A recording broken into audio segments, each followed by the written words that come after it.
వైకాపా అధ్యక్షుడు మాజీ ముఖ్యమంత్రి వైఎస్ జగన్మోహన్ రెడ్డికి ఆ పార్టీకి చెందిన నేతలు ఒక్కొక్కరుగా షాకిస్తున్నారు.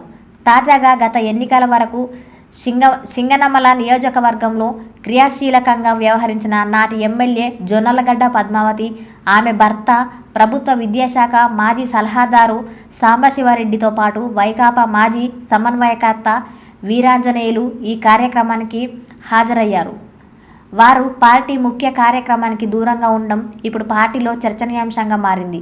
వైకాపా సింగనమల నియోజకవర్గ పార్టీ కార్యాలయ ప్రారంభోత్సవం శనివారం బుక్కరాయసముద్రంలో ఘనంగా జరిగింది.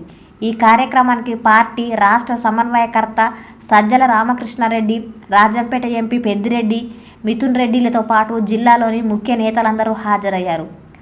కాంగ్రెస్ పార్టీ నుంచి వైసీపీలో చేరిన సాకే శైలజానాథ్కు నియోజకవర్గ బాధ్యతలు అప్పగించడంతో ఇక నియోజకవర్గంలో తమకు రాజకీయంగా ప్రాధాన్యత ఉండదని భావించి వీరు ఈ ముఖ్య కార్యక్రమానికి దూరంగా ఉన్నారా అనే చర్చ పార్టీ వర్గాల్లో జరుగుతుంది.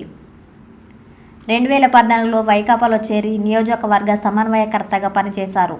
2014 ఎన్నికల్లో సింగనమల నియోజకవర్గం నుంచి పోటీ చేసి టీడీపీ అభ్యర్థి యామిని బాల చేతిలో స్వల్ప ఓట్ల తేడాతో ఓటమి పాలయ్యారు.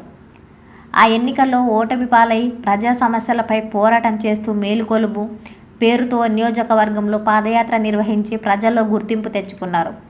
2019 ఎన్నికల్లో టీడీపీ అభ్యర్థి బండారు శ్రావణ్పై 46,000కు పైగా ఓట్ల మెజారిటీతో పద్మావతి గెలుపొందారు.